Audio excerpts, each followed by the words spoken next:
Good afternoon, everybody. Jameel और उमा जी दोनों हम लोग हैं यहाँ पे। अभी आपको पहले सेशन में ILMS के बारे में बताया जाएगा। मिस्टर अमर जो है वो आपको इसके बारे में ILMS जो ऐप बनाया गया है उसके बारे में आपको ब्रीफ किया जाएगा। तो मैं अभी अमर जी की तरफ भेज रहा हूँ आपको, वो आप बताएंगे आपको ILMS के बारे में। Amar ji, Amar ji, thank you Jameel. Hello everyone. So पहले मैं ब्रीफ कर देता हूँ कि ILMS ऐप क्या है। ILMS का फुल फॉर्म है इंटीग्रेटेड लर्निंग मैनेजमेंट सिस्टम, और इस ऐप का उपयोग हमारे जितने भी अभी इलेक्शन प्रोसेस में जितने भी चीज़ें होंगी उसके लिए हम उपयोग कर सकते हैं। अभी हम ऐप का एक डेमो देखेंगे और फिर उसको समझेंगे हमें यूज़ कैसे करना है और किन किन चीज़ों में उपयोग में आएगा, और फिर अगर हमारे पास जो सवाल होंगे वो लास्ट में हम सवाल का जवाब लेंगे। मेरी आवाज़ आ रही है?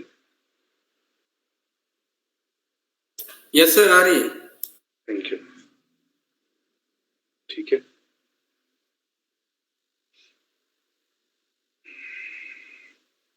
मैं स्क्रीन शेयर करूंगा।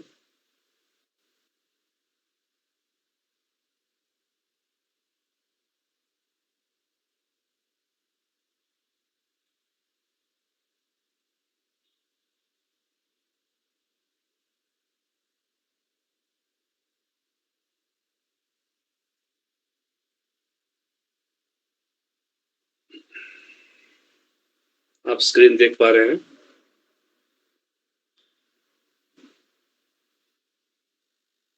क्या आप स्क्रीन? हाँ सर, दिखाई दे रही है।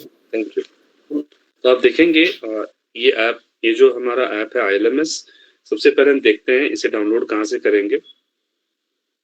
हम सबसे पहले प्ले स्टोर पे जाएंगे जहाँ से हम सारे ऐप्स एंड्रॉयड के लिए डाउनलोड करते हैं।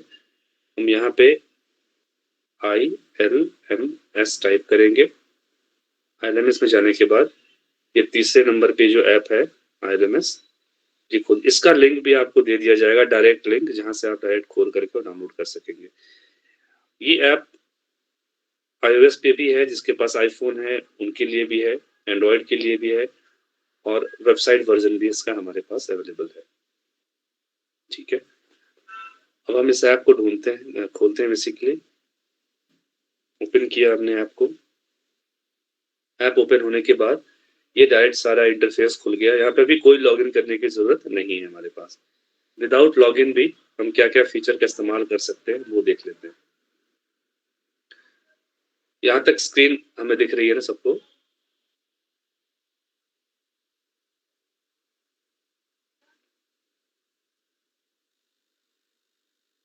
मुझे आपसे रिस्पांस चाहिए। यहाँ तक स्क्रीन दिख रही है? यस यस जी सर, दिख रहा। यस सर, दिख रहा है सर। यस सर, दिख रहा है सर। तो जब यहाँ पे आप लाइब्रेरी में जाएंगे, पहला ऑप्शन लाइब्रेरी है, आप लाइब्रेरी में क्लिक करेंगे तो यहाँ आपके सारे के सारे जितने भी बुक्स हैं वो ई बुक के फॉर्म में अवेलेबल हैं। आप, है ना, आप इसको देख सकते हैं। अब हम किसी भी एक बुक को खोल लेते हैं।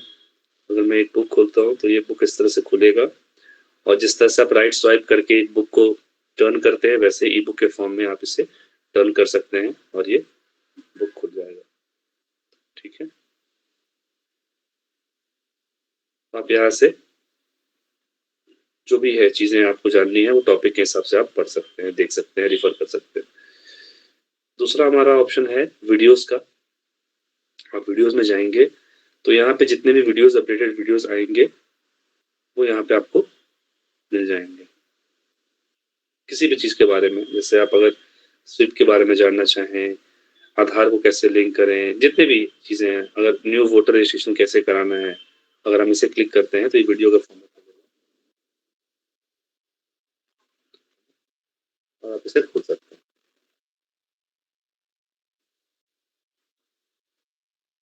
ठीक है, तीसरा फीचर है असेसमेंट का। असेसमेंट में ये क्विज फॉर्म में है जो हम अपने आप को, अपने नॉलेज को टेस्ट कर सकते हैं और स्कोर देख सकते हैं।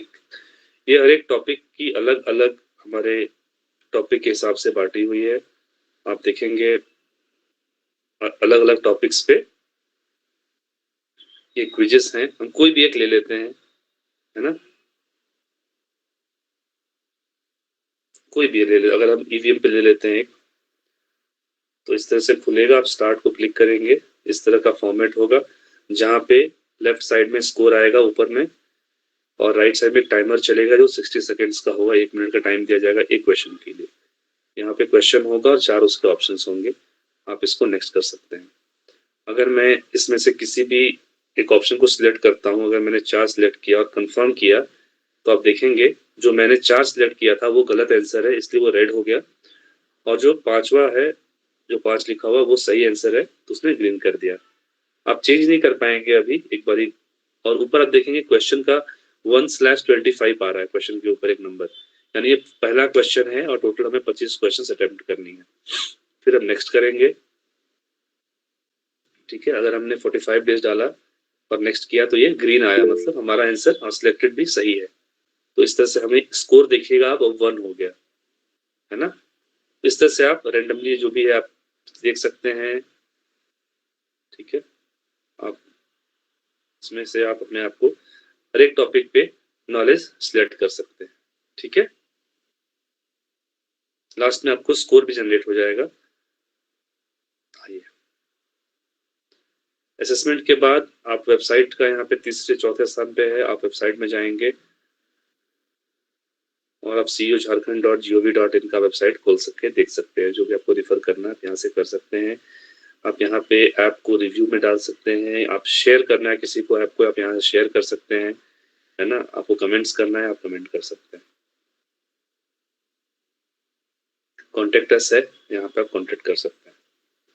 तो ये हमारे सारे बेसिक फीचर्स है, जो आपको सारे फीचर्स एक जगह इस ऐप में मिल जाएंगे।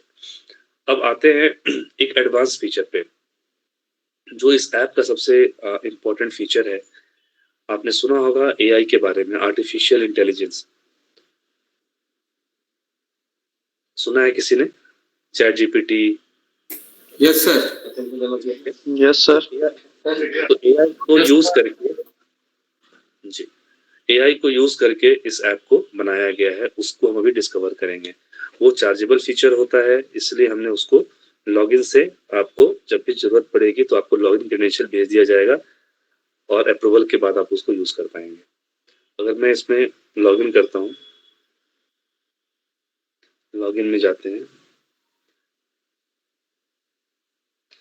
तो आप देखेंगे अब नीचे का इंटरफेस खुल गया, लेकिन ये थोड़ा बदला हुआ है। इसमें पहले वहाँ लाइब्रेरी था, यहाँ पे एआई असिस्टेंट आ गया, वॉइस एआई आ गया, फिर लाइब्रेरी असेसमेंट और वीडियोस आ गया, है ना।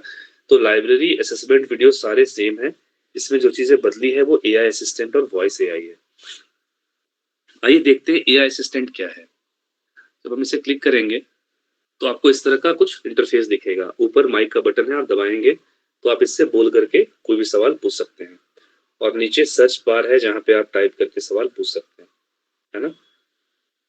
तो हमें गूगल जो से हम जो पूछते हैं उसका जवाब जो आता है वो इंटरनेट पे जो भी इंफॉर्मेशन अवेलेबल है उसके हिसाब से वो जवाब देता है। उस कभी भी हम उस इंफॉर्मेशन की जेन्युइनिटी या वो कितना जेन्युइन इंफॉर्मेशन है हम इससे चेक नहीं कर पाएंगे। चेक कर भी लेंगे तो हम श्योर नहीं हो पाएंगे कितना, है ना, वो जेन्युइन है। तो पर यहाँ पे हमने जो इलेक्शन कमीशन के जितने भी गाइडलाइंस हैं, बुक्स हैं, उनके मैनुअल्स हैं, उन्हीं डॉक्यूमेंट्स को यूज करके आपको यहाँ पे ये एआई जवाब देगा। कभी कभी एक पूरी बुक है और उस बुक की समरी चाहिए हमें, है ना, या कोई भी एक प्रोसेस है, उस प्रोसेस को मुझे 10 लाइन में समझना है, तो वो सारा फीचर इसमें अवेलेबल। एआई क्या करता है यहाँ पे कि आपको जितने भी जो भी सवाल है उसको आपके हिसाब से वो पूरी किताब को पढ़ के समझ के वो आपको आपकी भाषा में जो आपको समझ में आए वो जवाब देगा, ठीक है। आइए हम एक सवाल पूछते हैं, जैसे कि अगर हम ईवीएम के बारे में जानना चाहते हैं, ठीक है, एक्सप्लेन अबाउट ईवीएम मशीन जो है हमारा, हम उसके बारे में अगर इसे पूछते हैं तो ये जवाब दिया, EVM stands for electronic voting machine. It is a device used for voting in elections, है ना, where voters simply press a button on the machine to cast their vote, है ना. जिससे जवाब दिया, और सबसे इम्पोर्टेंट इसका ये है कि ये जवाब इसने किस सोर्स से दिया, सोर्स क्या है ना, कहाँ से इसने जवाब दिया. तो ये 2 किताबें हैं जो हमारी PDF डॉक्यूमेंट्स हैं, इनसे इन्होंने ये 3 बुक्स से इसने वेरीफाई करके जवाब निकाला है. ठीक है, आप और भी सवाल पूछ सकते हैं. यहाँ माइक बटन भी है, आप देखेंगे सर्च बार के बिल्कुल राइट साइड में छोटा सा आइकन है माइक बटन का, आप वहां पे बोल करके भी आप सवाल पूछ सकते हैं. अभी हम चूंकि गूगल मीट के थ्रू बात कर रहे हैं और मेरा जो फोन है ये माइक यूज कर रहा है, आई मीन गूगल मीट मेरा माइक यूज कर रहा है, इसलिए हम फोन का माइक अभी यूज करके पूछ नहीं सकते, पर आप लोग लॉगिन करके कभी भी आप पूछ सकते हैं. ठीक है, तो मैं इसे सर्च करके आपको दिखाता हूँ. और भी कोई सवाल आपकी तरफ से अगर है तो आप पूछ सकते हैं, मैं इस पे पूछ के दिखाता हूँ.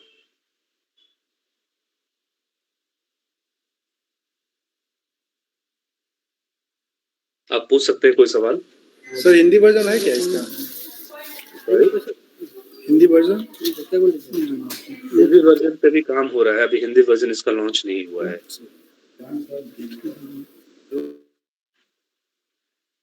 सर पहले वाला इंटरफेस तो ऐसे ही था सर, इसमें लॉगिन आईडी का कैसे होगा सर? दूसरा वाला जो आप दिखाएं वो आपको डिपार्टमेंट से दिया जाएगा. ठीक, थैंक्स. हाँ, उसके लिए आपको अलग से डिपार्टमेंट देगी. बाकी फीचर आप AI फीचर के अलावा बाकी फीचर आप यूज कर सकते हैं, फ्री ऑफ कॉस्ट है, या बिना लॉगिन के यूज कर सकते हैं. AI के लिए आपको एक्सेस दिया जाएगा, अप्रूवल दिया जाएगा, है ना. अब आप अभी कुछ सवाल पूछना चाहते हैं तो आप पूछ सकते हैं, मैं यहाँ पे टाइप करके इससे पूछूंगा.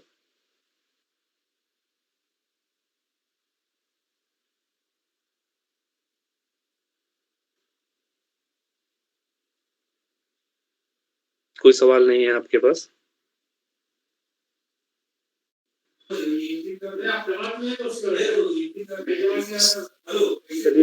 चलिए मैं ही पूछ, आप समझ पा रहे हैं ना ये क्या चीज है, पहले ये बताइए. जी सर समझ पा रहे हैं. अगर कहीं भी हम फंसते हैं किसी भी केस में या फिर किसी भी सिचुएशन में जहां पे हमें कुछ भी जानना है इस प्रोसेस के बारे में, तो हम इससे पूछ सकते हैं. अगर अभी MCC लगेगा, मोड ऑफ कंडक्ट लगेगा, है ना, इलेक्शन के पहले, तो उसमें क्या नियम होते हैं, है ना. कोई भी सिचुएशन मेरे सामने आती है, मुझे नहीं पता कि उसमें वो चीज करनी चाहिए नहीं करनी चाहिए या क्या उसका, है ना, रूल है. तो आप सब कुछ यहाँ पे, अब कहीं आपको गूगल करने की, अब गूगल में आप कितना ऑथेंटिक इन्फॉर्मेशन है नहीं है मुझे नहीं पता, तो आप यहाँ से आप पूछ सकते हैं, ये आपको जवाब भी देगा और ये भी बताएगा कि किस किताब में आपको, किस PDF में आपको ये चीज अवेलेबल है, आप उसको रिफर कर सकते हैं. चलिए मैं छोटा सवाल पूछता हूँ, क्या पानी की व्यवस्था इलेक्शन बूथ पे होती है? क्या हम फोन लेके इलेक्शन बूथ पे जा सकते हैं? कुछ भी आप पूछ सकते हैं ना, मतलब आपको जो नहीं पता. इस वाटर फैसिलिटी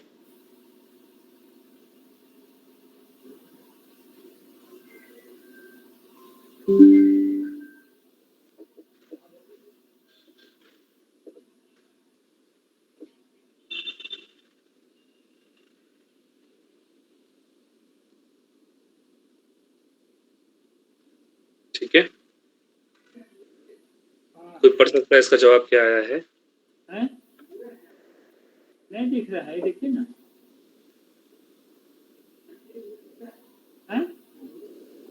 कहाँ जुट गया? किसमें? कहाँ बता? जमील सर आप पूछ सकते हैं इनसे अगर कोई सवाल पूछना चाहें आपके माध्यम से. नहीं ठीक है, हम लोग तो पूरा टेस्ट कर चुके हैं इसमें.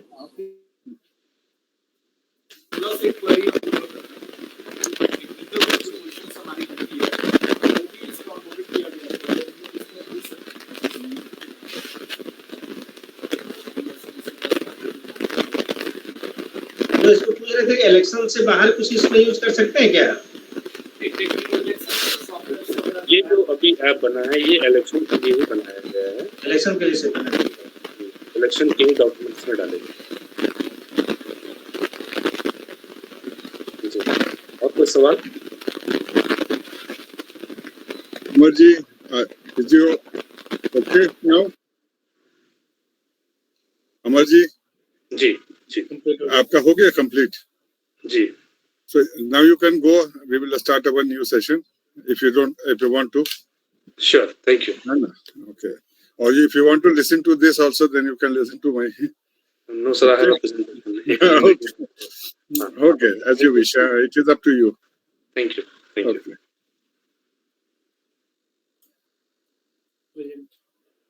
इंटायर सेशन इंटायर कर लेते ना विंडोज तो भी रुक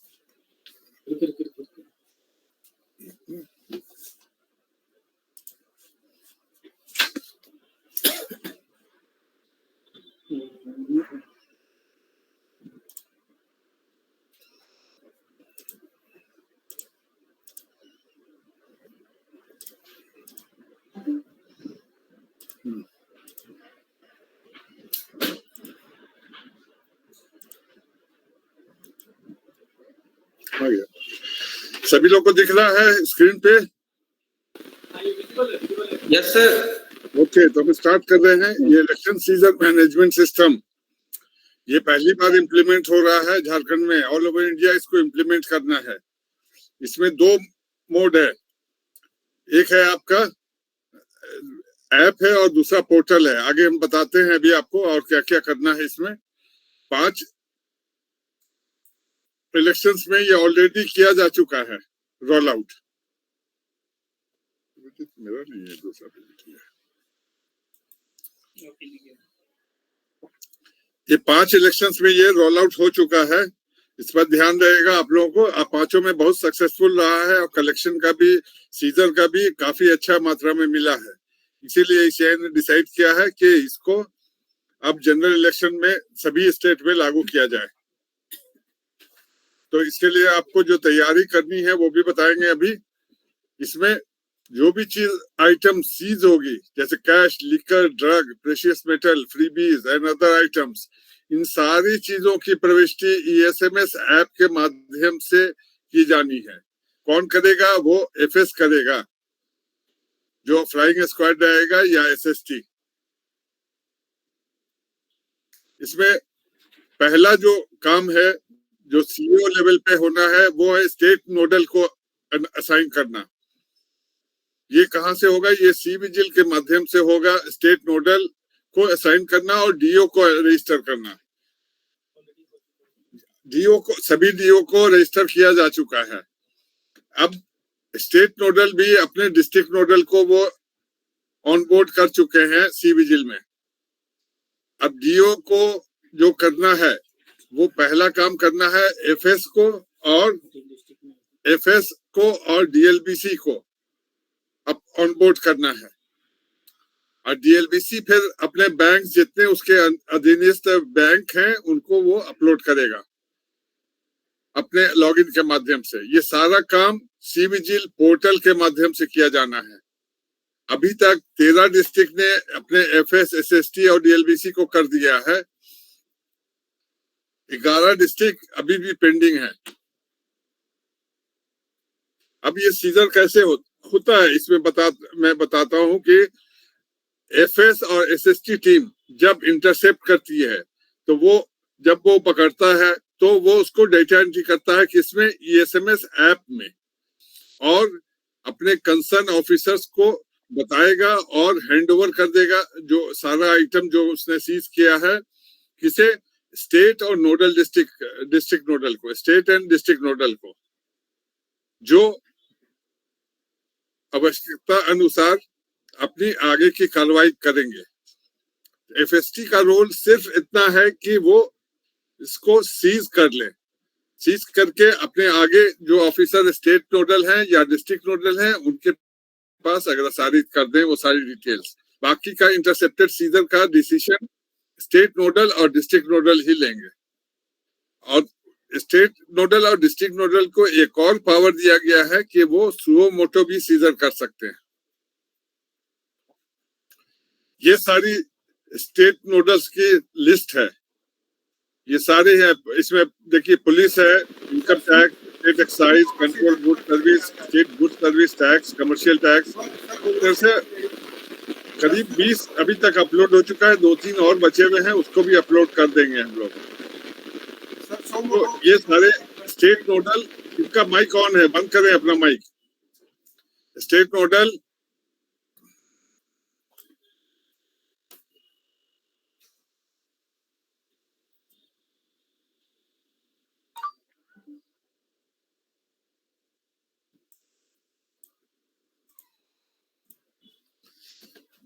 ये सारे स्टेट नोडल ऑफिसर्स हैं जिनको क्या ऑनबोर्ड किया जा चुका है। अब जैसा मैं बता रहा था कि इसमें दो कंपोनेंट है, एक सी विजिल है और दूसरा है आपको ESMS ऐप। तो सी विजिल के माध्यम से सारे जितने ऑफिसर्स को ऑनबोर्ड करना है वो है CO लेवल से और DO लेवल से, और स्टेट नोडल अपना करेंगे और DLBC अपना करेंगे। तो DO लेवल से जो आपको किया जाना है उसमें 13 डिस्ट्रिक्ट आपको हो चुका है, और जो डिस्ट्रिक्ट नहीं हुआ है उसका नाम मैं बता रहा हूँ: रांची, पाकुड़, दुमका, जामताड़ा, देवघर, गोड्डा, लोहरदगा, बोकारो, गिरिडीह, धनबाद एंड रामगढ़।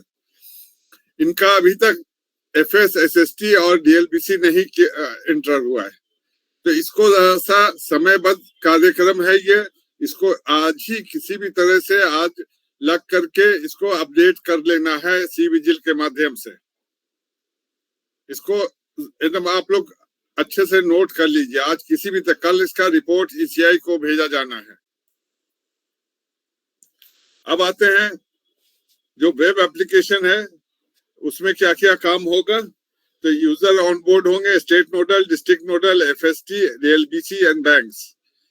स्टेट जो वेब एप्लीकेशन के माध्यम से रिपोर्ट्स देखा जा सकता है, और data entry state district nodal agency करेगी, या फिर इशू कैश ट्रांसफर।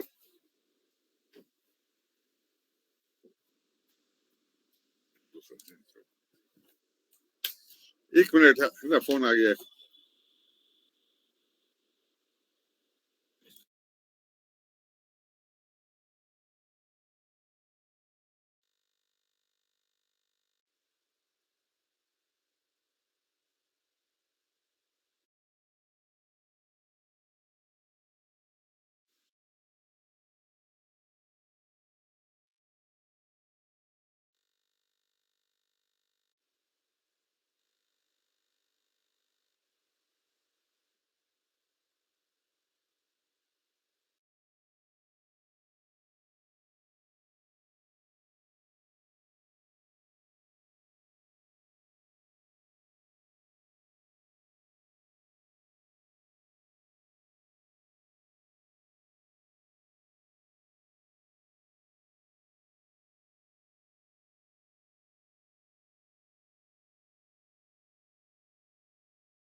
सर आवाज नहीं आ रही है सर।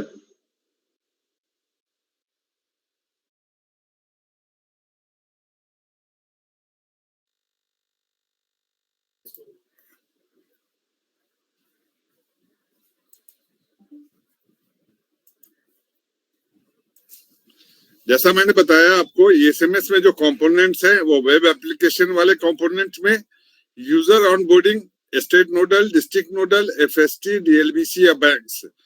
रिपोर्ट्स देखा जा सकता है वेब एप्लीकेशन के माध्यम से AC लेवल तक। डेटा एंट्री कर सकता है डिस्ट्रिक्ट नोडल जो रहेगा, वो डेटा एंट्री भी कर सकता है वेब एप्लीकेशन के माध्यम से। जो कैश ट्रांसफर है उसका QR कोड भी रीड किया जा सकता है। अब मोबाइल ऐप के माध्यम से जो iOS और एंड्रॉयड दोनों में अवेलेबल है, सिर्फ डेटा एंट्री होगा, सुओ मोटो सीजर होगा, इंटरसेप्टेड सीजर्स होगा आपको, और एनालिटिक्स आपको बताएगा।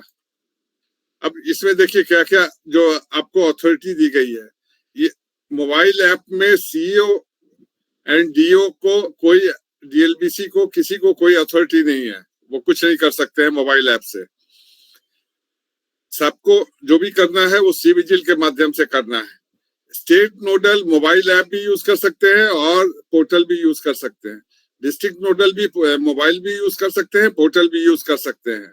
लेकिन एफएस और एसएसटी सिर्फ मोबाइल ऐप ही यूज कर सकते हैं, पोर्टल नहीं यूज कर सकते हैं।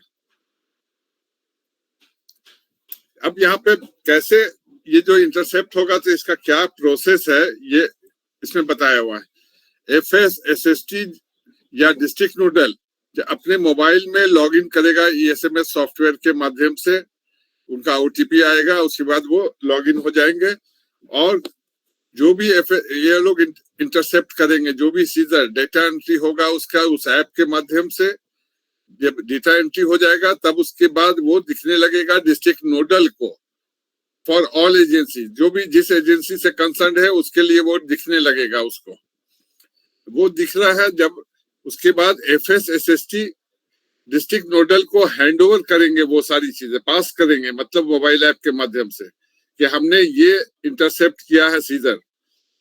तो इस पे आप इस पे निर्णय लेना चाहेंगे तो डिस्ट्रिक्ट नोडल फिर वहां पे इंटरसेप्ट जो भी सीज है वो इसको इंटरसेप्ट करेगा और उस आइटम को रिसीव करेगा और उसके बाद वो जो सीज्ड आइटम है उसको उसका निष्पादन करेगा, मतलब उसको सीज करना है कि नहीं करना है वो उसको डिसाइड करेगा। और जैसे ही वो उसको ओके करेगा ये डिफरेंट पोर्टल्स जो सी विजिल का पोर्टल है वहां पे रिफ्लेक्ट करना शुरू कर देगा। नेक्स्ट, ये दूसरा है, आपको दूसरा जो प्रोसेस है वो डिस्ट्रिक्ट नोडल अगर इंटरसेप्ट, सुओ मोटो का जो बात किया था मैंने, तो डिस्ट्रिक्ट नोडल जब उसको इंटरसेप्ट करता है सीजर को तो वो डेटा एंट्री होगी डिस्ट्रिक्ट नोडल के द्वारा और वो स्टेट नोडल को भी पता दिखेगा। उसके बाद वो सारे वो लोग निर्णय लेंगे कि इसको आइटम को सीज करना है कि नहीं। देन जो सीज होगा आइटम वो पोर्टल पे फिर सीविजिल के दिखता रहेगा। सीईओ की रिस्पॉन्सिबिलिटी आपको बता दी है मैंने, स्टेट नोडल डीओ अकाउंट और DO account if already verify करना है और share seizure report to ECI. DO की रिस्पॉन्सिबिलिटी है FS SST for each AC for ESMS, on board DLBC district level bank coordinator. ये दोनों काम जो है आपके लेवल से होना है, सुनिश्चित किया जाना है, जिसे आज शाम तक किया जाना है, इस पर ध्यान देंगे। और जो 11 डिस्ट्रिक्ट्स ने नहीं किया है अभी, कृपया करके आप लोग इसको जल्दी से डेटा कलेक्ट करके और इसको ऑनबोर्ड करें एफएस एसएसटी और डीएलबीसी को। इसमें एक चीज ध्यान रखना है कि एक एफएस की ड्यूटी 8 घंटे होती है, तो उसी अनुसार उतनी मल्टीपल में ही एफएस होने चाहिए। तो एक एफएस 8 घंटे की ड्यूटी करता है, उसमें एक पुलिस ऑफिसर और एक मजिस्ट्रेट होते हैं। हाँ, तो ये आपको देख लेना है कि कितने आपके एफएस की आवश्यकता है आपको। स्टेट नोडल ऑफिसर की रिस्पॉन्सिबिलिटी है कि वो सीविजिल के माध्यम से डिस्ट्रिक्ट नोडल को ऐड करेंगे और अपने रिपोर्ट्स देख सकते हैं सीविजिल के माध्यम से। डिस्ट्रिक्ट नोडल ऑफिसर की रिस्पॉन्सिबिलिटी ईएसएमएस ऐप के माध्यम से वो जो सीज ये इंटरसेप्ट किया हुआ आइटम है उस पर डिसीजन लेंगे और उसको देख सकते हैं, जो भी एफएस और एसएसटी जो इंटरसेप्ट किया है सीजर, और analytics for the districts in district app intercepted VS को सीज करके उसको आगे बढ़ा सकते हैं। Agency using onboarding process, CEO will onboard state level, ये फिर बता चुके हैं, दोबारा बताने की आवश्यकता नहीं है अब इसमें। इसका ग्राफ चार्ट भी है। सीईओ किसको करेंगे? स्टेट नोडल को करेंगे और डीओ को करेंगे।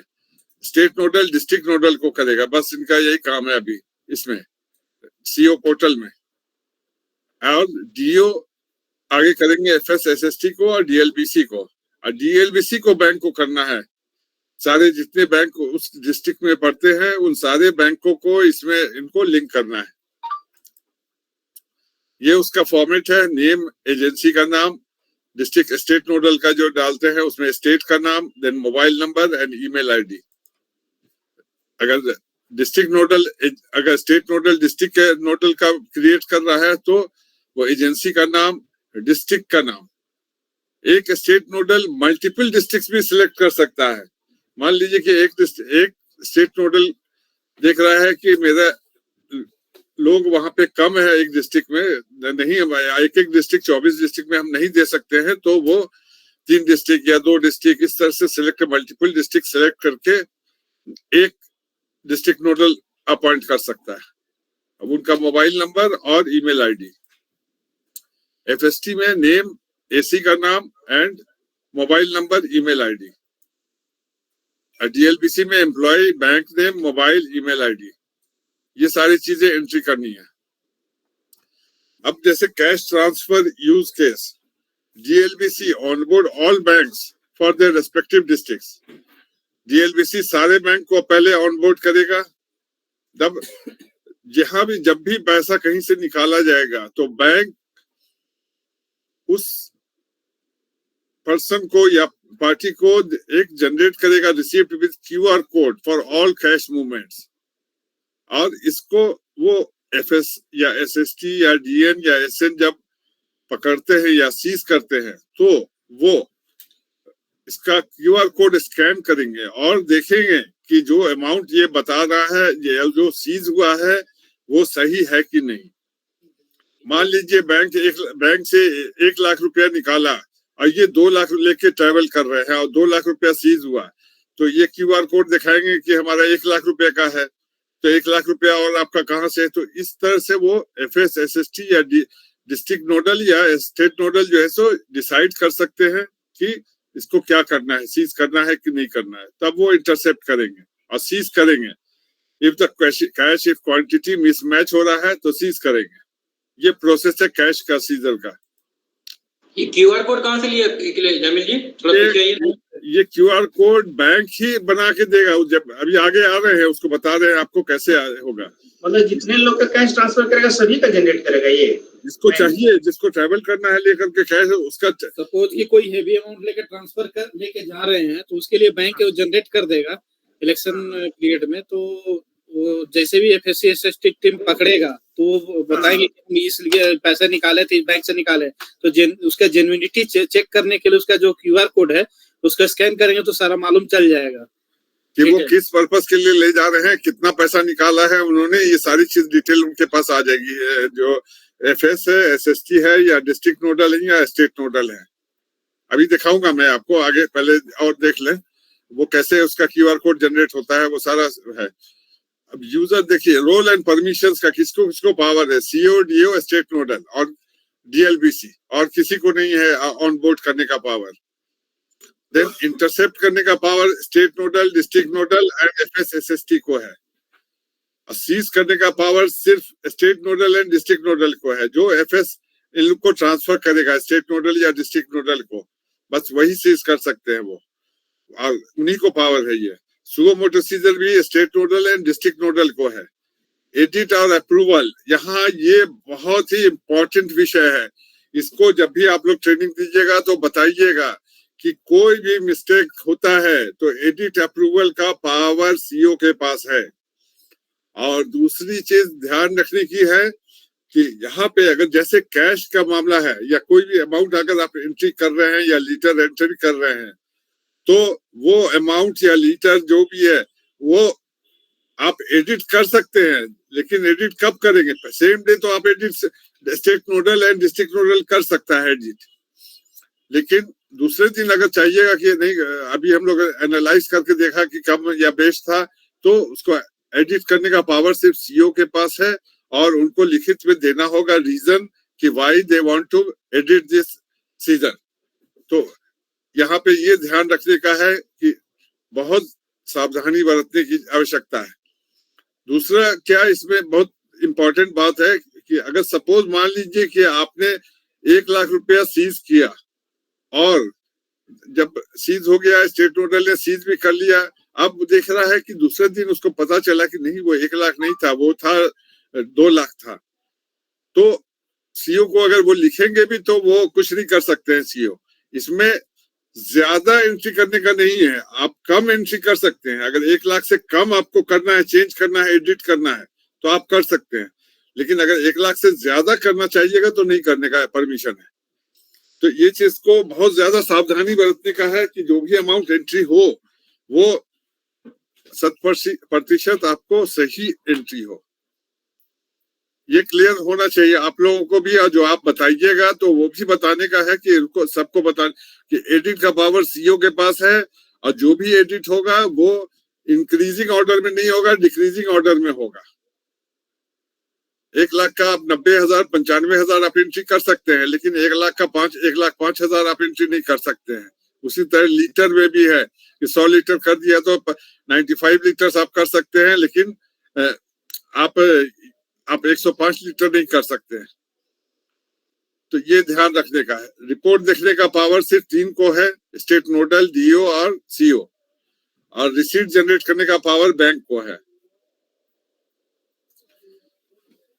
देखिए जो मैं बता रहा था, FSSST डिस्ट्रिक्ट नोडल में edit their records on the same day, edit कर सकते हैं।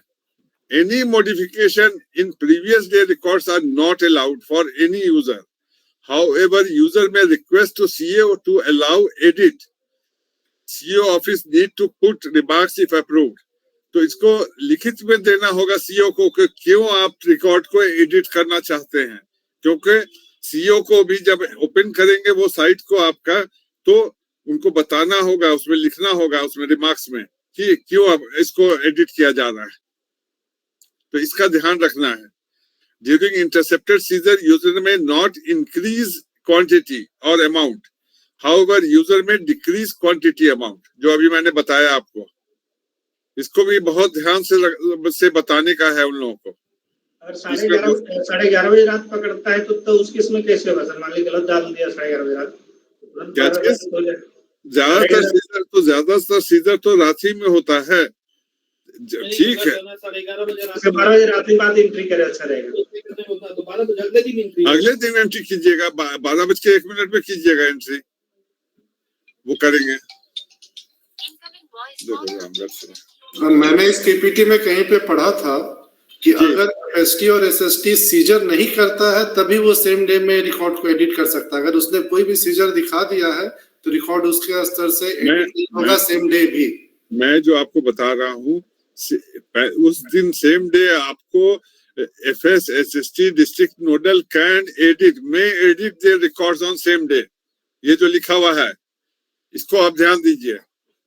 FSSST डिस्ट्रिक्ट नोडल में edit their record on the same day, but दूसरे दिन अगर चाहेंगे वो एडिट करना तो आपको सीईओ को लिख के देना होगा। सीईओ को रिक्वेस्ट देना होगा कि हम किस लिए इसको एडिट करना चाहते हैं, लेकिन सेम डे में डिस्ट्रिक्ट नोडल तक पावर है कि वो एडिट कर सकते हैं। अब क्लियर हुआ? कहने का मतलब 11:30 बजे रात में पकड़ता है तो उसको 12 बजे के बाद एंट्री करेंगे एंट्री। हाँ, तब तक जोड़ घटाव करते रहेंगे कि वो सब चीज तो ध्यान रख सकते हैं आप लोग, ऐसा नहीं है। 12 बजे आया है तो 11:30 में है तो आधा घंटा तो इधर उधर हो ही जाएगा जी। पकड़ाएगा तो आदमी पहले तो एक्सक्यूज मानेगा कि हमको छोड़ दीजिए गलती है, ये नहीं है, बहुत सारा चीज है उसमें, तो टाइम पास हो ही जाता है। खैर वो जो भी है, सेम डे आप इसको एडिट कर सकते हैं नोडल ऑफिसर तक, लेकिन दूसरे दिन आपको परमिशन लेना होगा विथ सॉलिड रीजन। और इसमें इंक्रीज क्वांटिटी नहीं कर सकते हैं, ना अमाउंट कर सकते हैं, डिक्रीजिंग में ऑर्डर में आपको डाल सकते हैं। पेज नंबर 16 मुझे जो इलेक्शन ऑफिस से पीपीटी मिला था, पीपीटी नहीं पीडीएफ, उसमें सेक्शन 4 के नंबर 1 पॉइंट में लिखा हुआ है कि if not seized then he may edit, otherwise he will not able to edit। तो यहाँ पे ये कॉन्ट्राडिक्शन हो रहा है। ये जो सॉफ्टवेयर है, इसमें जब पावर दिया गया है आपको, ये सॉफ्टवेयर जब है इसमें जब पावर दिया गया है, जो बताया गया है, मैं जो अपना वर्ड कुछ नहीं बोल रहा हूँ, मैं ECI का वर्ड ही बोल रहा हूँ कि अगर इसे FSSST या डिस्ट्रिक्ट नोडल आवश्यकता समझते हैं एडिट करने का, तो सेम डे वो एडिट कर सकते हैं। नहीं जमील जी, वो बात नहीं है। बात बस ये है कि 2 अलग अलग पीपीटी में अलग अलग बात लिखी हुई है जो कि वहीं से मिली है। ये कोई कॉन्ट्राडिक्शन नहीं हो, बिल्कुल आप सही बोल रहे होंगे, मैं मानता हूँ। नहीं मैं बता रहा हूँ। उसमें देखिए दूसरी चीज है, जो अमाउंट आपने जो पढ़ा है ना, उसमें ये भी है कि इंक्रीज बढ़ा नहीं सकते हैं आप, नहीं करना होगा, है ना वो चीज। जी बिल्कुल है। बस इसी को आप फॉलो कीजिए जो मैंने अभी आपको बताया है ना। अच्छा जमील जी, तरह इसको इनकॉर्पोरेट किया गया है। जी बताइए। बोल रहे थे कि जैसे जितना हमारे यहाँ 107 बैंक है ना, 107 ब्रांच है रामगढ़ में, तो 107 ब्रांच का करना होगा ना एंट्री। सभी को डीएलबीसी करेगा, आपको नहीं करना हाँ, हम है। नहीं करेंगे, डीएलबीसी करेंगे। हाँ, उससे करवाना है आपको। मेरे ख्याल से ना वो जब वो डीएलबीसी लॉगिन करेगा तो सारे ब्रांच का डिटेल्स भी शायद आ जाता है, शायद हमको जहाँ तक लगता है। सारे मतलब जितने बैंक ब्रांच है सभी का करना है, बस मैं यही पूछ रहा हाँ हाँ, सभी का करना होगा ना। जहाँ से कहाँ से पैसा निकलेगा आपको तो नहीं मालूम है। हाँ हाँ हाँ, तो वो चीज तो देखना होगा। ठीक बता रहे थे। तो ये अभी एक बिरला पे डीएलबीसी लॉगिन किया था, उसमें सारे बैंक्स का डिटेल्स आ गया। ठीक है, मैं आगे बढ़ूं। तो ये है आपका ऐप, जो ईएसएमएस का ऐप, जो एफएसटी और एसएसटी और स्टेट डिस्ट्रिक्ट नोडल के माध्यम से यूज किया जाएगा। इसमें मोबाइल से लॉगिन करना है, ओटीपी आएगा, वेरिफिकेशन होगा। डीओ का लॉगिन मैंने क्रिएट कर दिया है, इसलिए जो 11 डिस्ट्रिक्ट बचे हुए हैं वो डीओ के लॉगिन से लॉगिन करके एफएस और एसएसटी और डीएलबीसी को आप ऑन बोर्ड कर दें आज शाम तक। ये जामिल जी, ये एफएसटी का क्या सीविजिल ऐप अलग है और ये ईएसएमएस ऐप अलग है, दो ऐप यूज करेगा? ये एफएसटी वहाँ सीविजिल में भी यूज हो सकता है। ये एफएसटी को आप सीविजिल में भी यूज कर सकते हैं, अगर ऑर्डर उसका निकल गया कि नहीं इसी में से सीविजिल में भी यूज होगा, ऐसा कोई ये नहीं है। लेकिन अभी अलग अलग लॉगिन करेगा वो हाँ, सीविजिल का लॉगिन करेगा तो सीविजिल पे जाएगा, और अगर इसमें सीविजिल का इन्वेस्टिगेटर ऐप अगर वो लॉगिन करेगा तो सीविजिल में जाएगा, और ईएसएमएस का लॉगिन करेगा तो ईएसएमएस में जाएगा। दोनों तो अलग ऐप है ना। ठीक है, ये सीजर वगैरह के लिए है, और ये अभी हमको सीविजिल वाला जो मेनू है उसमें एंट्री करना है, सीविजिल वाले में भी करना है एंट्री, लेकिन उसका अभी बताएंगे आपको कब करना है उसको। सीविजिल का सीजर, जमील जी आप पलामू से बोल रहे हैं, सीजर के लिए क्या अलग टीम रहेगी या वही एफएसटी ही रहेगी? एफएस है और एसएसटी। हाँ, तो ये दोनों टीम प्लस पुलिस पदाधिकारी का एक टीम बनेगा, तो वो सीविजिल वाला सीविजिल पे अपना करेंगे, और जब सीविजिल का ही कंप्लेन के दौरान वो अगर सीज करते हैं, सीजर होता है, तो फिर उसकी एंट्री तो सीविजिल पे भी करेंगे ही और ईएसएमएस पे भी करना है। सीविजिल पे कहाँ से करेंगे? जो सीविजिल में सील होता है वो तो 100 मिनट्स में सॉल्व करना है। हाँ, तो जैसे कहीं में ये अमाउंट्स का पकड़ाया कोई सीविजिल होता है तो इन्वेस्टिगेट करके सीज करेंगे, उसको ईएसएमएस में भी करना होगा, और वो सीविजिल पे भी तो उसको डिस्पोज करना पड़ेगा, डिस्पोज करना होगा उसको। तो मतलब दोनों ऐप को उसको उनको डालना होगा। हाँ, दोनों ऐप तो रखनी होगा, जो एफएस अगर रहेगा। ठीक है जो भी एफएस रहेगा उसके पास दोनों ऐप लगना है। इसमें ये कह रहे हैं कि जैसे हम लोग सीविजिल के लिए जो है डैशबोर्ड डिस्ट्रिक्ट वाला, तो उसमें तो हम लोग एफएसटी एसएसटी का लॉगिन बना ही देंगे। ईएसएमएस वाले के लिए फिर से अलग बनाना है कि उसी में जो बना दिए तो दोनों जगह एक्सेस हो जाएगा? दोनों अलग अलग है। सीविजिल का अलग है। देखिए सीविजिल का आप देखिएगा ना, सीविजिल जब खोलिएगा तो आप देखिएगा कि पोर्टल जब, तो आपको बाएं साइड में वो पूरा दिखेगा आपको। पहले सीविजिल दिखेगा, फिर नीचे जाइएगा स्क्रॉल करके, तब आपको नीचे दिखेगा ये। नहीं, अभी तो हम लॉगिन किए हुए हैं, तो इसमें हमको सीविजिल का दिख रहा है और आपका डीएलपीसी का दिख रहा है, ईएसएमएस का कहीं दिख नहीं रहा है। अब आपको अभी बस शो कर रहे हैं स्क्रीन। ठीक है, मतलब एक ही व्यक्ति को दो काम करना है ना? हाँ, एक ही व्यक्ति हो सकता है। अगर सीविजिल के लिए अलग भी रखना चाहिए तो अलग भी रख सकते हैं, अगर लेकिन इसी को रखना बेहतर रहेगा। अब वो तो निर्णय आपका। ये तो एक एडमिनिस्ट्रेटिव मैटर है, तो इसमें जो है डिस्ट्रिक्ट लेवल ऑफिसर्स, जो एडमिनिस्ट्रेटिव ऑफिसर, उन लोग को भी शामिल करना चाहिए। उन लोग को भी बताया गया है, ट्रेनिंग दिया गया है उन लोग को भी। जामिल जी, ट्रेनिंग दिया गया है तो फिर कहाँ हमें अप्रोच किया कि लॉगिन आईडी बनाना है? ये तो आप हम लोग को बोल रहे हैं, अब हम लोग जाके डाटा उनसे लेंगे, फिर इसका डाटा डालेंगे। डिस्ट्रिक्ट में सीओ साहब का डायरेक्शन जा चुका है उनको, सभी डीओ को। हमारे सुनिए ना जामिल जी, हमारे इलेक्शन ऑफिसर 2 पेज का लिख दिया डीआईओ को necessary information action. What will do DIO now? Data कहाँ से लाएंगे? उन्होंने एफएसटी टीम का मोबाइल नंबर और ईमेल आईडी लिया नहीं लिया? वो उनको मांगना होगा ना। डेटा कौन किस डिस्ट्रिक्ट ने लिखा है? क्या जामिल जी, किस डिस्ट्रिक्ट की बात कर रहे हैं आप? मैं बोकारो डिस्ट्रिक्ट से बात कर रहा हूँ। ठीक है, मैं बात करता हूँ डीसी से उनके, क्या ऐसा लिख दिया है तो आप वैसा डिस्ट्रिक्ट में आप बना के दीजिएगा। नहीं, जब तक एफएस टीम, तब तक कहाँ से वो एंट्री करेंगे? मैं अभी बात करके बताता हूँ। चलिए ठीक है, ये मेनू है। देखिए, जब सीविजिल का पोर्टल खोलिएगा तो सीविजिल अलग है और सीजर मैनेजमेंट अलग है, दोनों अलग अलग है। तो सीजर मैनेजमेंट पे अभी हम लोग काम कर रहे हैं। सी विजिल में जब करेंगे तब फिर हम लोग सी विजिल का आपको बताएंगे। सर ये हेलो सर। हाँ बताइए। गुड इवनिंग सर, शशि बोल रहे थे। वो हम लोग जब खोलते हैं तो सर वो सी विजिल का डीसीसी दिखता है सर, और उसके नीचे सीजर मैनेजमेंट दिखता है सर। हाँ, आपको दिखेगा ना district level contact centre. District level contact centre में दिखेगा वो, लेकिन सी विजिल के नीचे जाइएगा तब आपको सीजर वाला आएगा। जब आप नीचे जाइएगा उसमें तब आपको नीचे दिखेगा। ये सी विजिल के नीचे जाइएगा ना तो सीजर मैनेजमेंट दिखेगा। हाँ, वो सीजर मैनेजमेंट दिखता है सर, वो ठीक हाँ, है। उसमें यूजर मैनेजमेंट के लॉगिन में डीसीसी दिखेगा। हाँ वही चीज कर रहे हैं जी। हाँ ठीक है वही। अच्छा जमील जी, सी विजिल के साथ साथ उसको ESMS भी यूज करना होगा, दोनों? हाँ दोनों यूज करना होगा। तो एक सी विजिल में अगर हम उसका आईडी पासवर्ड बनाएंगे तो वो तो उसमें भी काम कर जाएगा ना? सीवीजी का अलग बनाना है सर। आप सीवीजी में जो आप एफएस का बनाते हैं उसमें पुलिस ऑफिसर का भी नाम एंट्री करते हैं। दोनों का अलग अलग आईडी बनेगा। अगर आदमी सेम है तो चलेगा, लेकिन आईडी अलग बनेगा। यहाँ सिर्फ एक ही आईडी बनाना है। सिर्फ एफएस में जो मजिस्ट्रेट रहेगा जो वहाँ पुलिस के साथ, उसी का आईडी बनाना है सिर्फ।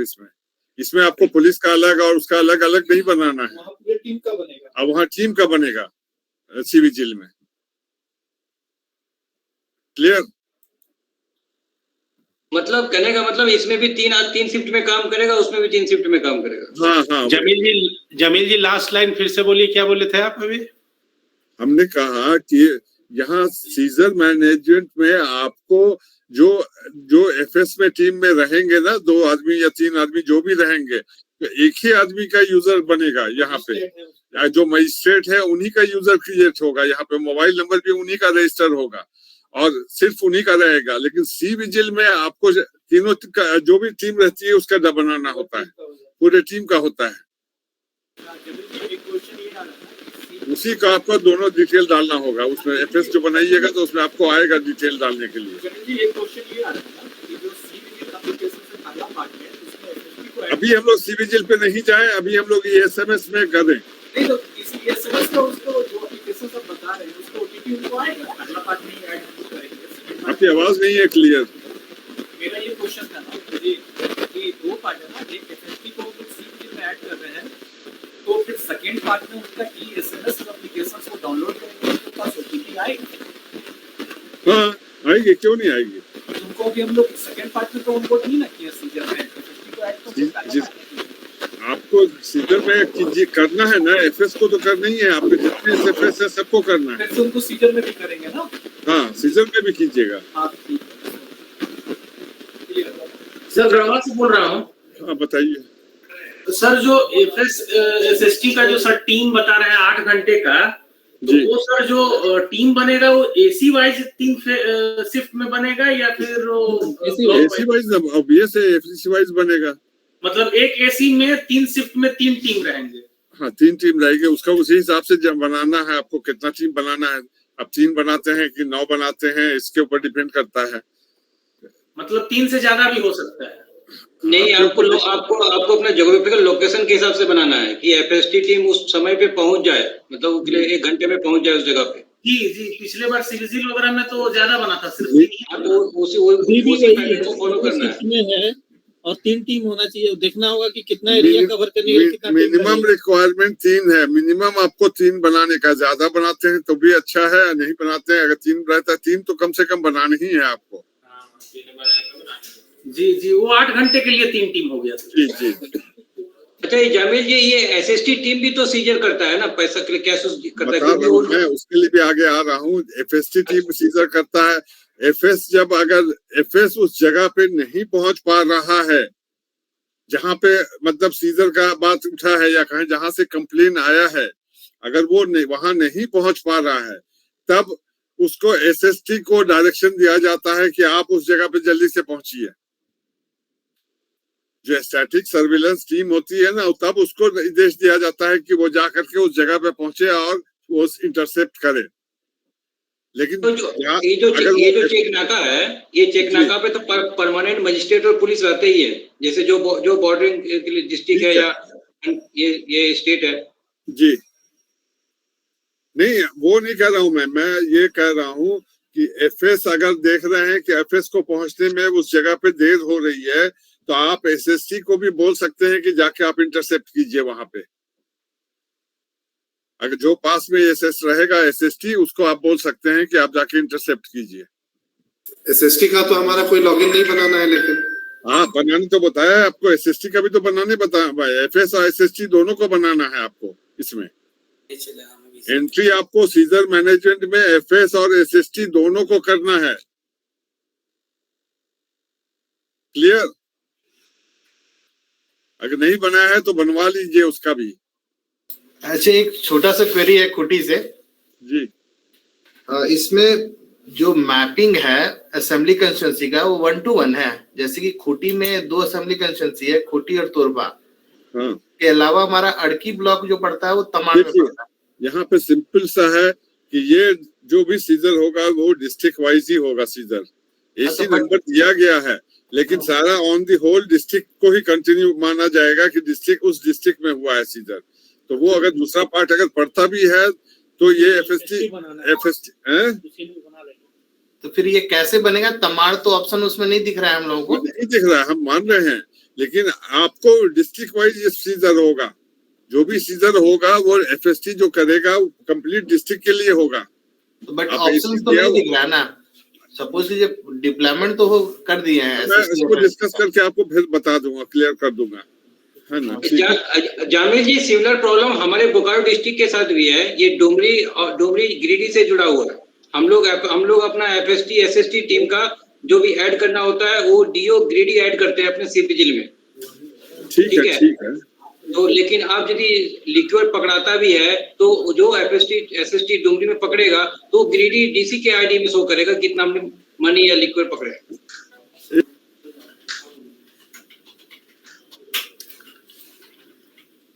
और सीपीजिल सॉफ्टवेयर असेंबली वाइज है, डीओ वाइज नहीं है। वो सब क्लियर। अच्छा ठीक है, मैं देख के आपको बता दूंगा फिर डिटेल्स, है ना इसका।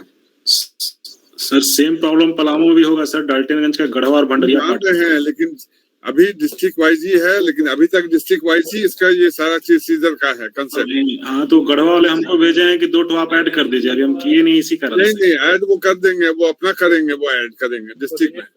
उनको कोऑर्डिनेट करके वो उनको ऐड करना होगा। ठीक है सर। नहीं इसमें जमील जी ये बताइए कि ये डीओ वाइज है या ना कि वो विधानसभा वाइज रहेगा? जिला वाइज भी रहेगा, विधानसभा वाइज भी रहेगा। तो ऐसा है ना कि हमारे विधानसभा का कुछ बूथ वो दूसरे डीओ के इसमें आ जाता है ना। भाई हम समझ गए, आपकी बात समझ गए, इसको बात कर लेंगे हम लोग, डोंट वरी, है ना। इसको हम कर लेंगे, आपको मैं बता दूंगा, है ना। ठीक है, मैं आपको पता कर लूंगा, है ना। चलिए हम आगे बढ़ते हैं, पहले इसको खत्म कर लें, उसके बाद फिर हम लोग डिस्कशन पे आएंगे, है ना। तो ये एसएमएस में लॉगिन करेंगे, इंटरसेप्ट करेंगे, उसके बाद ये इंटरसेप्ट जो वैल्यू आएगा वो दिखेगा आपको। फिर इसके बाद वो चला जाएगा डिस्ट्रिक्ट नोडल के पास, वहां वो डिसाइड करेंगे कि क्या करना है उसके ऊपर। और उसके बाद ये वो चीज जब करेंगे तो फिर ये ग्राफ में वो शो करने लगेगा। इस तरह से वो आपको सीजर लिस्ट आपका बन जाएगा सारा चीज का, सीजर लिस्ट है ये। और ये बाकी काम अपना उसी तरह करेगा जैसे रिपोर्ट्स बनाना है, सारे रिपोर्ट्स उसमें आपको सीविजिल पोर्टल में आपको दिखना शुरू हो जाएगा। अब सीजर का फ्लो ये हो गया आपको। अब बैंक का बताता हूं मैं आपको। अब देखिए इसमें अब क्या क्या, intercept, edit on the same day but not seize, FSSST, इसी के बारे में बोल रहा था आपको Jameel ji. But ji not seized, intercept, edit on same day but not seized. अगर सीजर नहीं हुआ है तभी आप एडिट कर सकते हैं। एफएसएसएसटी तो बता रहा हूं मैं आपको, ये कर सकता है। डिस्ट्रिक्ट नोडल भी कर सकता है, स्टेट नोडल भी कर सकता है।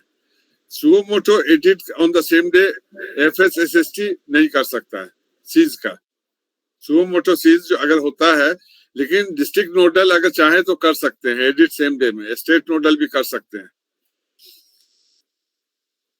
Intercept seize edit on the same day, अगर सीज कर लिया है तब डिस्ट्रिक्ट नोडल और स्टेट नोडल कर सकते हैं सेम डे।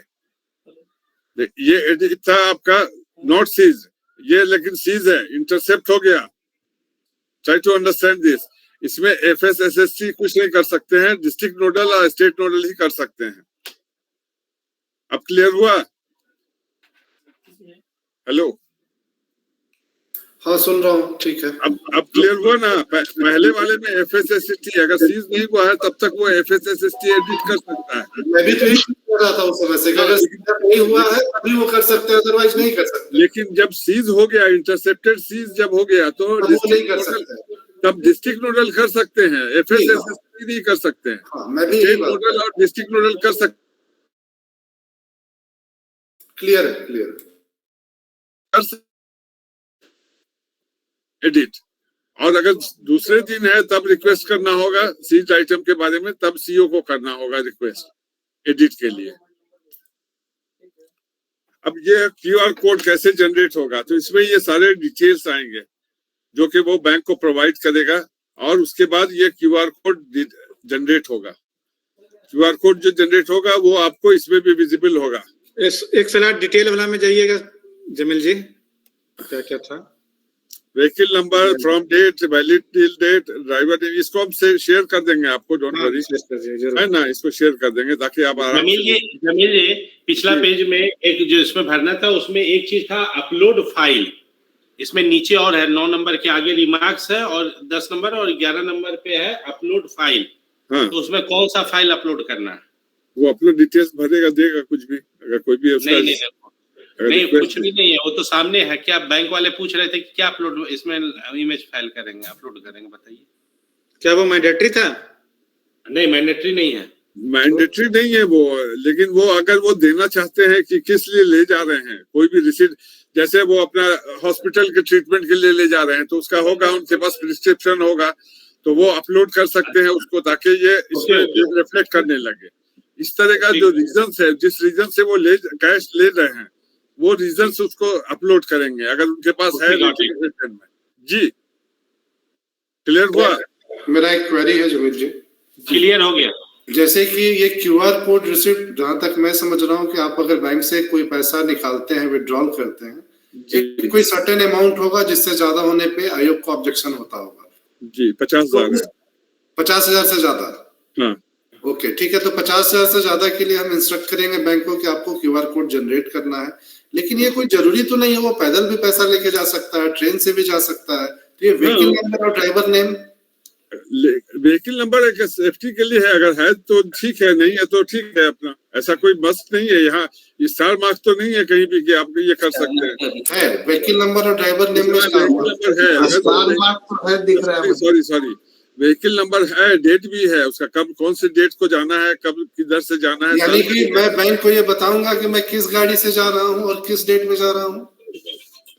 यस, हाँ बताना होगा उनको आपको, लेकिन ये 50,000 से ज्यादा जो अमाउंट है तभी आपको इसमें इंटरसेप्ट होता है। तो आपका क्वेश्चन होगा कि आप कहाँ ले जा रहे हैं, कैसे ले जा रहे हैं, इसका कहाँ डिटेल्स। अच्छा ये जो है 50,000 से ऊपर की कोई भी निकासी करेगा, वो मैंने इलेक्टेड, ये नॉमिनेटेड, ये कह रहे हैं प्रत्याशी का कोई हो या फिर कोई भी एनीबॉडी, सबको ये क्यूआर कोड लेना है। देखिए पहला चीज तो है कि पॉलिटिकल पार्टी या जो भी कैंडिडेट होता है उसका तो अलग अकाउंट खुलता है एक्सपेंडिचर के लिए, है ना? उससे जो भी निकासी करेगा उसमें तो क्यूआर कोड उसको जनरेट करवाना ही होगा। क्या नहीं, लेकिन बैंक से तो प्रतिदिन सैकड़ों हजारों ट्रांजेक्शन होते हैं, 50,000 से ऊपर का बहुत मैं पहले जो बता रहा हूँ, मैं ज्यादातर जो ये निकासी जो होगी, जनरल निकासी की बात मैं नहीं कर रहा हूँ, मैं कर रहा हूँ इसकी बात कि पॉलिटिकल पार्टी कैंडिडेट जो भी निकासी करेगा उसको तो डिटेल्स देना होगा ना, सारा रीजंस बताना होगा क्यों निकासी कर रहा है, तब उसका क्यूआर कोड जनरेट होगा बैंक से। हेलो सर, अभी तो आप बोल रहे थे कि सारा का निकासी में आप क्यूआर कोड जनरेट करेंगे, अभी आप बोल रहे हैं पॉलिटिकल पार्टी का 50,000 से जिसका ज्यादा अमाउंट निकल रहा है उसको रीजंस बताना होगा। 50,000 से ज्यादा मतलब कितना, उसका कोई एक लिमिट फिक्स करेंगे ना कि इससे ज्यादा मतलब ज्यादा है। सर एक मिनट सर, जैसे मान लीजिए सर कोई अपना शादी के लिए लेके जा रहा है 2 लाख रुपया, तो वो रीजन देगा भाई, वो रीजन देगा ना, वो रीजन देगा तो वो रीजन क्यूआर कोड में रिफ्लेक्ट करेगा। वो रीजन जब अपलोड करेंगे तो वो रीजन वो ठीक है सर, मैं ये पूछ रहा हूँ कि अगर कोई शादी के लिए 2 लाख रुपया लेके जा रहा है या जाना है उसको, तो पहले ये बैंक में जा करके ये प्रोसेस करेगा ना। हाँ वो तो करना ही होगा उसको, वो जब तक बताएगा नहीं तब तक बैंक कैसे उसको ऐड करेगा कि हाँ ये पैसा इसके लिए ले जा रहे हैं, शादी के लिए ले जा रहे हैं। तो ये कंडीशन हो गया ना एक तरह से। नहीं, ये मैं कह रहा हूँ कि ये सभी आम लोगों के लिए है या केवल वो है जो इलेक्शन लड़ रहे हैं उसके लिए है? नहीं नहीं, इलेक्शन खाली लड़ रहे हैं उनके लिए नहीं है, कोई भी आदमी लेके जाएगा उसको तो आपको बताना होगा ना। अभी तो जब आचार संहिता लग जाता है तब जमीन जी ये घर से 50-60 लेके जा रहा है उस काम के लिए कोई पकड़ेगा जी? ये कोई अगर अमाउंट लेके जा रहा है, बैंक से लेके नहीं जा रहा, घर में 50-60 रुपए लेके जा रहा, तो क्या उसको फिर वो कहाँ से जनरेट करेगा? वो तो जवाब उसको देना होगा। अब घर में तो बहुत लोग रखे रहता है तो अलग चीज है, वो तो पकड़ाएगा, सीज होगा फिर अगर ऐसा है तो वो आइटम। अब वो तो डिस्ट्रिक्ट नोडल जानेंगे कि क्या करना है उसके ऊपर। उसका मतलब पहले वो जाएगा बैंक में जमा करेगा, फिर बैंक से निकाल के तब लेगेगा? नहीं, ऐसा कुछ नहीं है।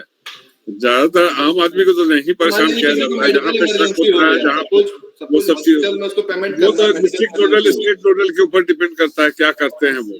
नहीं, जैसे इसमें ये देवघर जैसे कह रहे हैं, जैसे किन्हीं का शॉप है या बिजनेस है तो उनका कलेक्शन हो गया। आपको एफएस को जो बताना है, आपको जो एफएस को बताना है, एफएस जो रहेंगे उनको जो बताना है, गाइड करना है कि 50,000 रुपए से अगर ज्यादा निकासी होता है तो आपको सीज करना है उस आइटम को और उसको स्टेट डिस्ट्रिक्ट नोडल को ट्रांसफर कर देना है। बाकी काम डिस्ट्रिक्ट नोडल का है, वो क्या डिसाइड करता है, वो एक्सेप्ट करता है सीजर या नहीं करता है उसके ऊपर है। ये तो ही क्वेरी रहेगा क्योंकि एफएस आप ये समझ लीजिए कि आपको ये इसको एडमिनिस्ट्रेशन पे छोड़ दिया जाए, इस चीज को वो लोग डिसीजन लेंगे। नहीं, वो तो ठीक है। मेरा क्वेश्चन ये कि बैंक वाले को क्या समझा जाए कि सारे जितना भी बैंक वाले से छोड़ दिए, बैंक को डायरेक्शन दिया हुआ है क्या करना है, बैंक को वो बताएगा, बैंक वाला और डीएलबीसी बताएंगे। आपको जो मैं बता रहा हूँ बस यही है कि एफएस को आप ये इतना बताना है कि वो उनका क्यूआर जो 50,000 से ज्यादा लेके जा रहे हैं वो वैलिड रीजन के साथ ले जा रहे हैं कि नहीं ले जा रहे हैं, उसको चेक करना है आपको। और वो आपको अगर सीज कर रहे हैं, आप इंटरसेप्ट कर रहे हैं तो आप डिस्ट्रिक्ट नोडल को दीजिए। अब डिस्ट्रिक्ट नोडल की डिसाइड करना है कि उनका जो पैसा वो ले जा रहे हैं जेन्युइन है कि गलत है। बस डिस्ट्रिक्ट नोडल में ऐसा है जमील जी कि कुछ नहीं, हम ही लोग को कोषांग बना दिया जाता है, कंप्यूटराइजेशन सेल वगैरह का।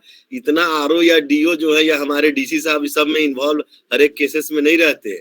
अब फोन भी आता है, में आता है, हम ही लोग को उसको सॉर्ट आउट करना पड़ता है। भाई इसमें ना डिस्ट्रिक्ट डीसी साहब इन्वॉल्व है ना कोई इन्वॉल्व है, इसमें तो अलग एफएस इन्वॉल्व है और डिस्ट्रिक्ट नोडल है।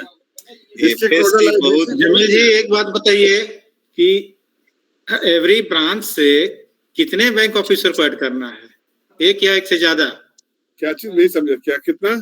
बैंक का जो ब्रांच है हम लोग को डीएलबीसी का जो ऐड करना है, हाँ ठीक है, तो एक ब्रांच से कितने आदमी का ऐड कर सकते हैं? एक आदमी एक ही ना रहेगा। वीरेंद्र जी आपको ऐड नहीं करना है इस मैटर में। इस मैटर में भी बैंक के जो नोडल होंगे वो ऐड करेंगे, उसके लॉगिन से प्रोविजन है। हर बैंक का एक कंट्रोलर होता है। हर बैंक का नोडल नहीं, एक बैंक का नोडल होगा जिसको डीसी नोडल बनाएंगे वही ऐड करेगा, उसी का आईडी ऐड करेंगे। हम लोग को कुछ नहीं इसमें करना है, डीएलबीसी को करना है ये काम। अच्छा जमील जी, इसमें डीएलबीसी जिस भी बैंक एम्प्लॉय को ऐड करेगी तो उसको पोलिंग टीम से या हम लोग जो इसमें लगाते हैं पोलिंग पर्सनल वाले में तो उसे हटा देंगे, क्या करना है? हाँ वो हटाना ही होगा, जब उसमें वो ऐड होंगे तो उनको हटाना होगा। वो तो देख लेना होगा, उनसे डीएलबीसी को बता देना होगा कि जो आदमी का लिस्ट में नाम है उन लोग को, जिन लगा है उन लोग को नहीं अटैच करें। अच्छा सुनिए ना, इसमें तो ऐसा कर सकते हैं ना जैसे शाखा प्रबंधक जैसे उनकी ड्यूटी इलेक्शन में नहीं लगती है, ठीक है, और कैशियर का नहीं लगता। हाँ तो शाखा प्रबंधक को बना दीजिएगा, प्रबंधक को बना देते हैं। हाँ वही लोग बनेंगे, आपको नहीं बनाना है भाई, आप बैंक बनाएगा, मतलब बैंक ही बनाएगा। हाँ, उनको अपना गाइड कीजिए कैसे बनाते हैं वो, बस वो आप अपना इस पे मत अपने ऊपर लीजिए, आप समझाने की भी जरूरत नहीं है, उनको बनाना है बस। आप बैंक को ऐड कीजिए, सिखा नहीं देंगे तो फिर बनाएंगे कैसे? वही बता रहा हूँ मैं कि उनको बता दीजिए कि आप ऐड उनको देना होगा, ऐड करते हैं वो उनके ऊपर है। जमील जी एक बात और बताइए, पोस्ट ऑफिस भी बैंक की तरह पैसा भेजता है एक जगह से दूसरी जगह, तो उस केस में क्या करना होगा? भाई पोस्ट ऑफिस के लिए भी तो स्टेट नोडल और डिस्ट्रिक्ट नोडल बने हैं। हर डिस्ट्रिक्ट नोडल और पोस्टल डिपार्टमेंट भी तो है। नहीं, वो नहीं है। जैसे कोई पब्लिक पोस्ट ऑफिस से पैसा निकाल लिया, हाँ तो उसके बाद रसीद रहेगा ना भाई कि हमने निकाला है, वो तो डिस्ट्रिक्ट नोडल का अपना सेटिस्फाई करेगा कि मैंने कहाँ से निकाला है, क्या निकाला है, क्यों निकाला है, सारा चीज तो उसको डिस्ट्रिक्ट नोडल को बताना है। यानी कि उसका पास QR कोड नहीं रहेगा है, उसके पास QR कोड नहीं रहेगा। नहीं, एक दूसरा और क्वेरी है मेरा। जैसे CSP जो हमारे ग्रामीण में है, वो दिन में ट्रांजैक्शन करते हैं, पैसा वैसा जमा होता है तो उसको भी बैंक में जमा करने जाते हैं, तो उसके लिए क्या रहेगा सिस्टम? उसका तो सिंपल, उनके पास सारी रिसीप्ट रहती है ना, सारी चीजों। नहीं, रिसिप्ट कहाँ, वो तो पैसा जमा करते हैं ना, वो तो विलेज लेवल पे होते हैं CSP। तो वो दिन भर कलेक्ट किए, 3-4 दिनों का एक बार कलेक्शन होकर 2, 2.5 लाख, 3 लाख, 4 लाख रुपया बैंक में जमा करने जाते हैं।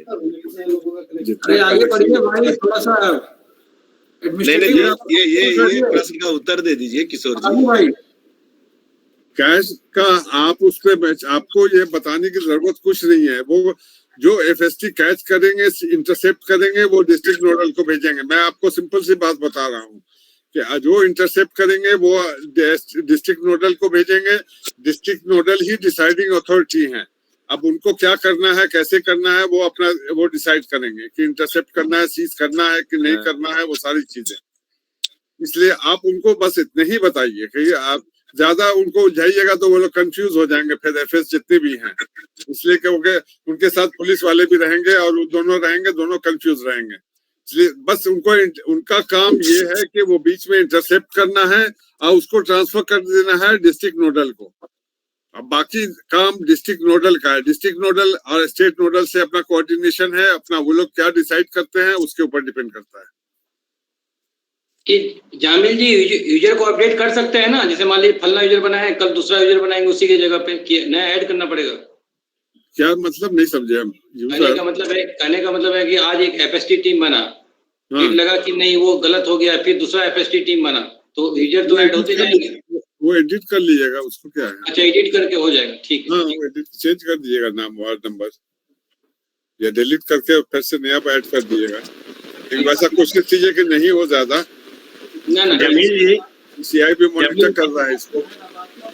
जमील जी एक बात बताइए, जैसे पोस्ट ऑफिस के यहाँ ऑफिसर बैठे हुए, वो पूछ रहे हैं कि जैसे हमारा गिरिडीह से गांवा या तीसरी बड़ा जगह पोस्ट ऑफिस या बोकारो फुसरो जाता है, पैसा आता है चेस्ट से, उस केस में तो QR कोड रहेगा नहीं इन लोगों के पास? सारा पेपर रहता है उन लोग के पास, कोई ऐसे थोड़ी जाता है बिना पेपर के। वो तो कोई चीज ट्रैवल नहीं करता है उन लोग का। और डिस्ट्रिक्ट नोडल जानता है कौन सा चीज कहाँ क्या जा रहा है। ये ना है।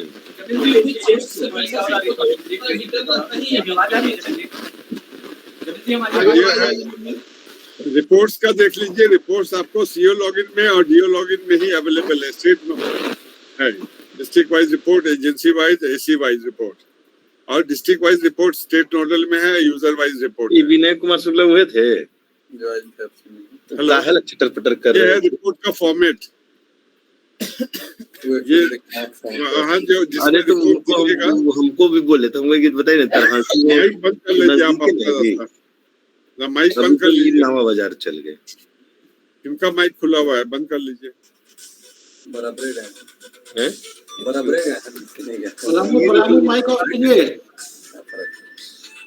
नवा बाजार ये स्टैटिस्टिक्स है, ये सब सारा डिटेल्स आएगा आपका। हेलो, सब पोर्टल में आएगा, कोई भी आपको ये SMS एप्लीकेशन में नहीं आएगा, इसको ध्यान रखना है।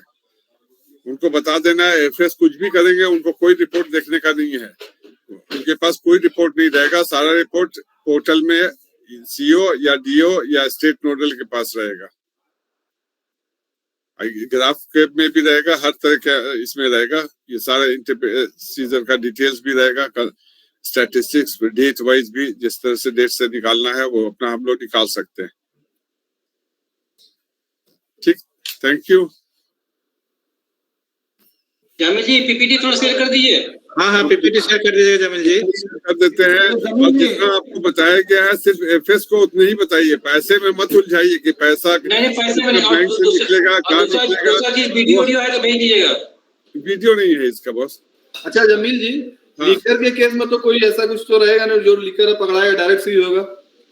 डायरेक्ट आज जो भी करना है वो FS करेगा, लीटर में करेगा। उसका अमाउंट भी तो डालना होगा, उसका अमाउंट डालना होगा। फिर उसके बाद उसका आपको ये डालना होगा, क्या नाम है आपको, उसको डिस्ट्रिक्ट नोडल को ट्रांसफर करेगा एक्साइज को।